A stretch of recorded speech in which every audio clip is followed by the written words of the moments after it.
post-corona era.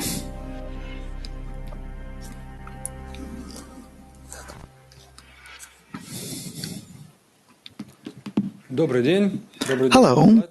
Hello, Dr. Michael Leitman. Hello, everyone. We are continuing our educational course called the Post-Coronavirus Era. And today our lesson is Man in the Interconnected World. And I would like to begin the exposition with a quote of Albert Einstein. And tell me, how do you feel about this? It seems very appropriate. He says that man is a part of the whole that we call the universe, a limited part in terms of motion, time, space, feeling himself as something separate from the entire world, which is an optical illusion, and this illusion, it confines us in the world of our own desires and only those that are close to us. Our goal is to free ourselves of this prison until we feel the whole and complete world in its entire glory. No one will be able to realize this kind of goal to the fullest, but the attempt to do it is part of the foundation for the inner certainty of achieving this. Do you agree, or would you like to add something? You see,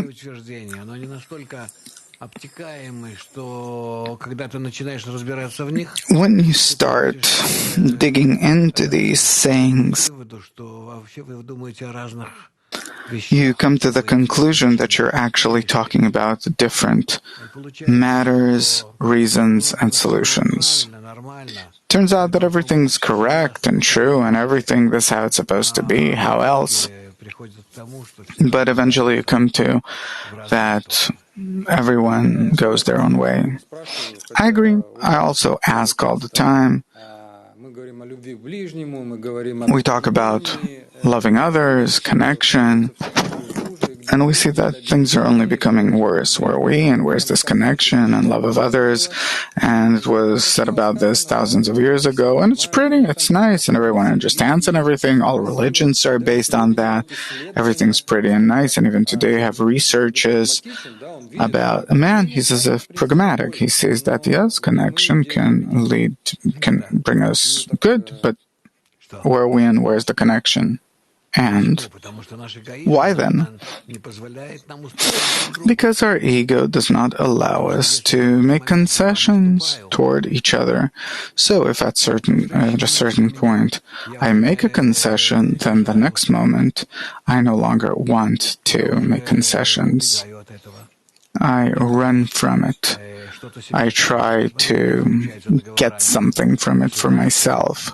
Look at the agreements that governments make in governments and so on. See how many laws there are in every government.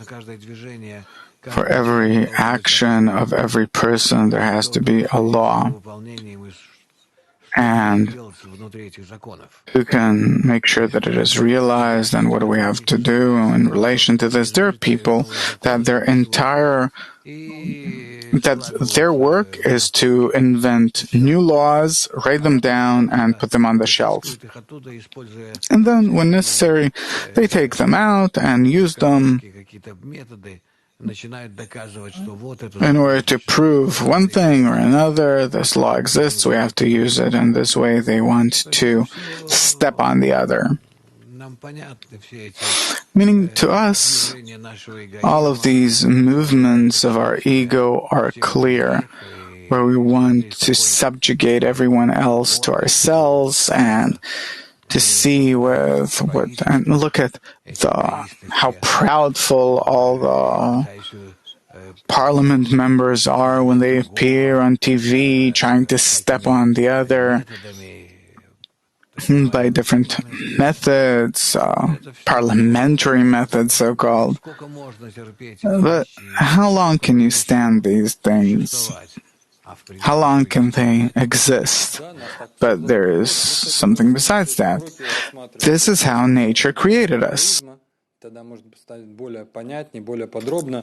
our next meeting, we'll talk about the characteristics of our ego. Maybe things will become clearer, but today we'd like to look at the tendency of the ego, the tendency of nature that wants to unite us, integrate us. Even integration itself, it's one of the most important forms of socializing, of society.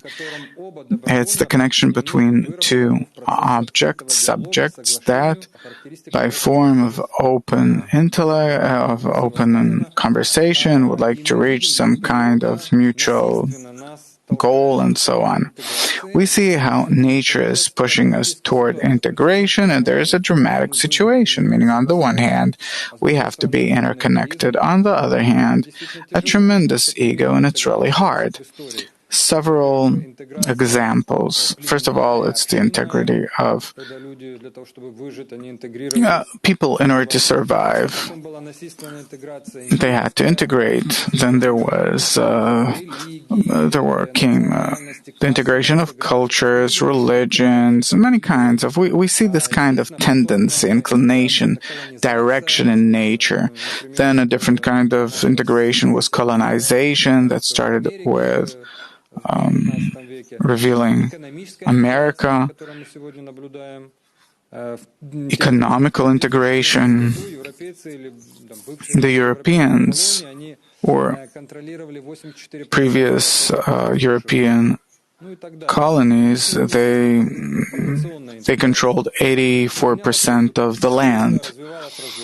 Now, my question is, all of this went and developed, and nature pushed us toward this, and no one wanted to do it on purpose. And here, suddenly, there appears some kind of virus that simply separates us 2 meters apart. We cut off all the connections. What is it leading to? It's like it's as if against nature. Well, we're actually headed one way or another towards separation, distancing, moving away. In the past, we used to live together in a village, in extended families, in something. Today, no. Today, everyone has their own apartment. Today, you have no such thing that the newlywed live with their parents. In the past, it was, natural. Now, every little child has to have a room of his own, meaning his own space. His ego is becoming so big that even though that he's only 5 or 10, still he demands a space of his own. This mine, don't go in, and so on. So we see that man's ego is growing, and here we also have the next level of the ego that appears, that nature itself is showing us, that if you are with one another, then the connection between you leads you to disease and death. So you have to stay 2 meters apart, or even 10 meters apart. Who knows what will this bring us to? Actually, it's very natural. This way we can harm each other less. So we can come to the conclusion that what is revealed to us now, that nature has as if forbidden us from being connected with one another. It stopped us from our egoistic connection. Here we learn something else. On the one hand, against our own will, we stopped working and we find ourselves in our families. And already for 2-3 weeks, all of us are sitting with our families. And there are certain problems that appear because a person's not used to this style of life. On the one hand. On the other hand, not only couples, but also parents and their children and so on, meaning there are social problems that appear. This all has very strong implications.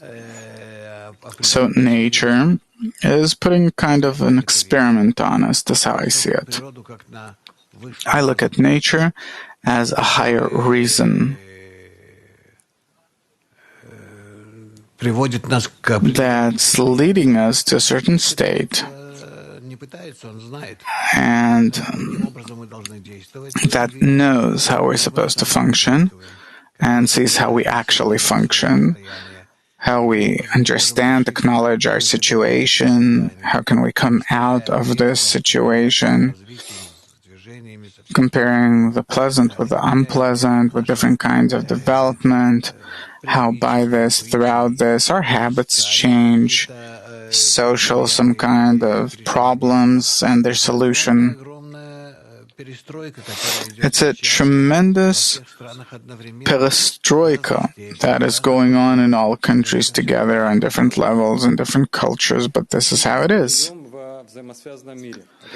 We live in an interconnected world. This is the topic of our lesson. And this interconnection, it appears on all levels. There are things like the butterfly effect, domino effect, collective, the wisdom of the crowds, and so on. We see how this interconnection appears in society. For example, there is even this discipline like crowdsourcing, using the public in order to solve different problems. And so, it says that interconnection is a state of mutual responsibility and interdependence of whoever or whatever, a connection where no side can get along without the other. You're studying Kabbalah you're engaged in Kabbalah for more than 40 years, and it's written about this law of mutual responsibility in the Torah. It was written about it thousands of years ago. My question to you is, can you explain what is the law of mutual responsibility? It is when all of us comprise one integral system, and we're not talking about all people in the world. We didn't come to that yet, but actually, nature is pushing us toward acknowledging ourselves as completely integral, interconnected, and therefore we have to change our attitude toward each other, helping our mutual help toward each other, everything in order for us to see ourselves as one organism. Organism meaning the way I care for my organism and I wish to the best, instinctively, I wish the best for it. The very same way, I have to participate in the same way in nature and to aspire to make it so that everyone will achieve the same level.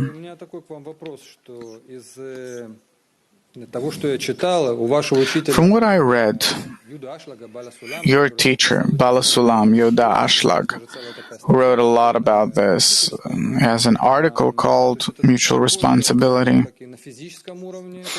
Is it like a physical law that exists? Does it exist on the physical level, on the animate level?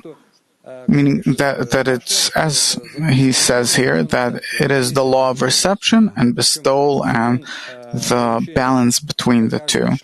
And the law of reception is that every member of the nation, of the society, tries to receive everything that he needs in order to be able to exist. And the law of bestowal is that every person has to care for the well-being of society. And he says that if a person does not keep the law of bestowal, of giving, because the first law of reception, obviously, we keep it, then all the problems, disasters, everything comes upon a person, and nature sends all of these things because we do not keep this law. So can you explain, how can a person keep this law? How to keep it, this is a completely different question. How to keep it is a completely different problem. And that he has to keep it, this we see from the picture of nature that is revealed to us. Okay, I agree that it's a different question until we say how. We'll keep investigating this, but how can we prove it? From what we see in front of us a completely integral system. We see in front of us one unique and unified nature, and man is a part of nature, whether he likes it or not, with all of his ego and all of his deviations and whatnot. And so what follows is that we can't somehow run from the integral picture of nature. We're a part of it. We can't come in or go out. We're inside the system. We can't exist outside of this system. We exist in it. And this system is dynamic. It develops all the time. On the still level for hundreds of thousands of years, on the vegetative level for tens of thousands of years, on the animate level for thousands of years, and on the human level, dozens of years, or just years. Meaning, the higher or nature is organized, the quicker the different stages of development occur in it. So the question is, when we start revealing ourselves in the system, we see that we're opposed to the system. And we're opposed because of a very simple reason.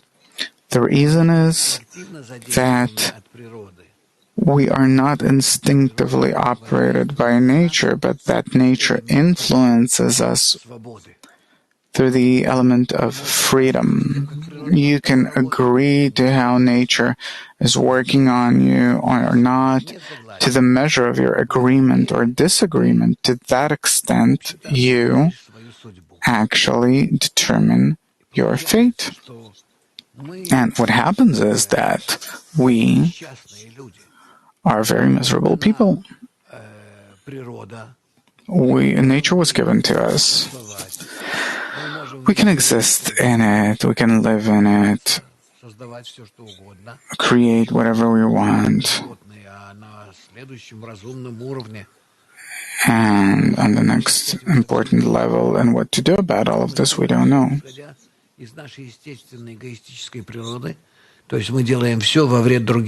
Meaning we do everything to the harm of others, harming ourselves. We don't understand that integral nature forces us to work in a way that to our own benefit is to the benefit of others. There's really a problem here that if we're talking about the laws of physics, we can reveal them, we research them, but to reveal the law of bestowal in society, not only bestow, but how much to give society and how much to receive, this is hidden from us. In us, we don't have such a scale that could tell me, do it like this or do it like that. We don't have this instinct, on the one hand. On the other hand, like Yuda Ashlag writes, that not keeping these laws as a result of breaching the laws of nature, humanity is destroyed from the inside, like depression, the falling apart of families, economical crises, and so on. So if we take what Yuda Ashlag says, we see that we at least understand where all the problems come from, that we cannot correctly balance our ego in terms of how much to give and how much to receive to and from humanity, society, because our egoistic nature is hidden from us. If I don't give society, I don't see that things are getting worse. To the contrary, people that take from society, they're happier. So there's a kind of paradox. But furthermore, I'd like to ask that actually the blows of nature, that's what Yuda Ashlag writes, that they happen to the measure of development of society. Meaning to the measure of development of society, nature corrects us. Could you relate to this correction? How does it differ from the correction, from those viruses, cataclysms that happened 100 years ago? In accordance with our development, we get more and more blows from nature. Nature is punishing us. It seems to us that it's punishing us. Punishment is not a correct word. It teaches us. It shows us the level, on what level and to what measure are we wrong. We are deviating from integration between us and connecting with the general picture of nature. So what follows is that we, in general, aren't learning anything. We're kind of stupid or something. We don't understand what we have to do. Well, we do, but no one wants to hear. And what happens is that nature is pushing and pushing us with our face into our mistakes, and we don't see them. We don't see them. And the most successful among us are those that see these mistakes the least. Those that simply spit at all of these incompatibilities of man with the world, the surrounding world. They do things as they wish, and they're considered to be the most successful. So I understand that nature is pushing us toward cooperation, solidarity. We see that when such cataclysms come, we see that this is how it is, that people are beginning to relate to each other more softly. It's not because they're starting to understand something about necessity, but once the threat is gone, they immediately go back to their own ways. Yeah, we see it throughout history, wars and everything. So how does nature want to lead us to this kind of solidarity, to this kind of connection if blows don't help? On the one hand, yes, there are blows. On the other hand, it doesn't help. Nature is leading us to a state where we will acknowledge, understand this, that we'll see how integral it is, and we will feel, according to our analogy, how much we have to, or how we have to be integral.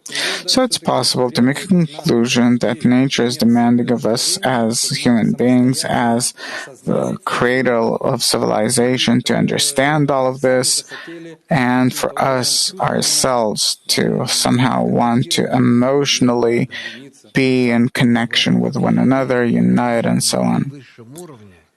The connection on the next level. In our connection, we have, for us to create such a system of connections that we will feel the entire force of nature, its motivating force, and that we will become like it, eternal, whole, complete, all-attaining.